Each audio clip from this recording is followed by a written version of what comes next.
পৰিয়াল আৰু পৰিয়াল এই বীৰ লাচিত সেনাৰ পৰিয়ালক কোনো শক্তিয়ে ভাগিব নোৱাৰে। অনাগত দিনত ঐক্যবদ্ধ সংগ্ৰাম হ'ব। এই সংগ্ৰাম জাতীয়তাবাদৰ নামত দালালি কৰাৰ গীতাৰ বিৰুদ্ধে প্ৰথম হ'ব।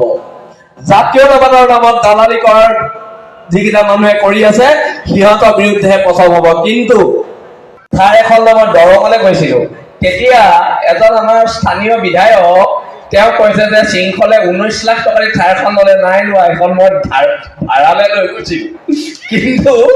কিন্তু বদনাম কৰিব পাৰিব, সত্য প্ৰমাণ কৰিব নোৱাৰে।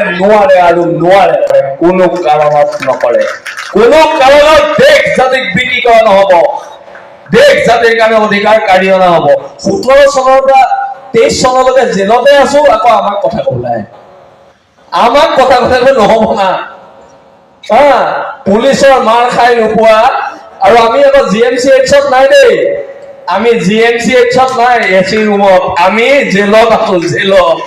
আৰু এটা কথা স্পষ্ট 2026ত কোনে চৰকাৰ বনাই নাজানো, বীৰ লাচিত সেনা নামৰ শক্তিটোক সেৱা নকৰাকে কোনো চৰকাৰ বনাব নোৱাৰে। এইখিনি কথা একদম স্পষ্ট ৰূপত কৈ দিয়া হৈছে। আৰু অনাগত দিনত আমি যে সংগ্ৰামখন কৰি আছো, আমাৰ এই গুণ্ডা চুণ্ডা কিবা কিবি কয়, কাৰ কাৰণে কৰি আছো? আজি 8টা ল'ৰা ছোৱালীয়ে হিন্দু সম্প্ৰদায়ৰ, মুছলমান সম্প্ৰদায়ৰ ল'ৰা ছোৱালীয়ে ইয়াত আজি নাছিলে। এই যে সৰু সৰু ল'ৰা ছোৱালীখিনি, ইহঁতৰ কাৰণে আমি সংগ্ৰাম কৰি আছো। আমি সংগ্ৰাম নিজে ঘৰ বনাবলৈ কৰা নাই, নিজে ফ্লেট ল'বলৈ কৰা নাই। আমি সংগ্ৰাম কৰিছো তাৰ কাৰণে, আহিবলগীয়া ভৱিষ্যত প্ৰজন্মৰ কণ খিলঞ্জীয়া মানুহৰ কাৰণে। ইয়াত কোনো ধৰণৰ কথা নাই। আমাক দালাল ক'ব, মোৰ যদি একাউণ্ট বেলেঞ্চ চাই 2 টকা 50 পইচা মান আছে, কিন্তু আমাক আকৌ কয় আমি বিজেপি পা, কংগ্ৰেছৰ পৰা, ইটোৰ পৰা সিটোৰ পৰা আমি 15 কোটি ললো, 16 কোটি ললো। কমাই ক'ব লাগে, 15,000 20,000 ক'লেও ভাল নেকি? 15 কোটি 16 কোটি ক'লে মানে অসমৰ জনগণে বিশ্বাস নকৰে।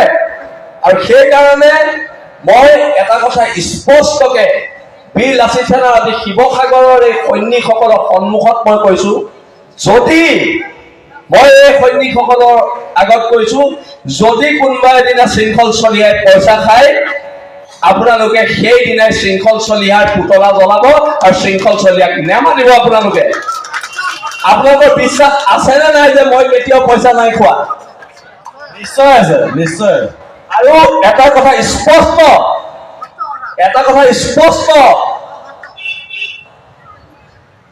যদি জীৱনত কেতিয়াবা পইচা পাতি আমাৰ কোনোবা সৈনিকৰ হয়, মোৰ হয় নহয়, আমাৰ যদি কোনোবা সৈনিকৰ হয়, আমি খিলঞ্জীয়া মানুহৰ মাজত বিলাই দিম। আমি খিলঞ্জীয়া মানুহৰ প্ৰত্যেক বিপদত থাকিম।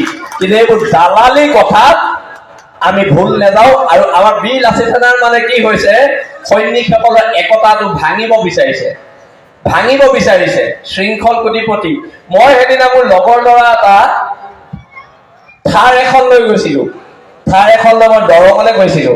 তেতিয়া এজন আমাৰ স্থানীয় বিধায়ক তেওঁ কৈছে যে শৃংখলে 19 লাখ টকাৰ ঠাইখন ল'লে, নাই লোৱা, এখন মই ভাড়ালৈ লৈ গৈছিলো।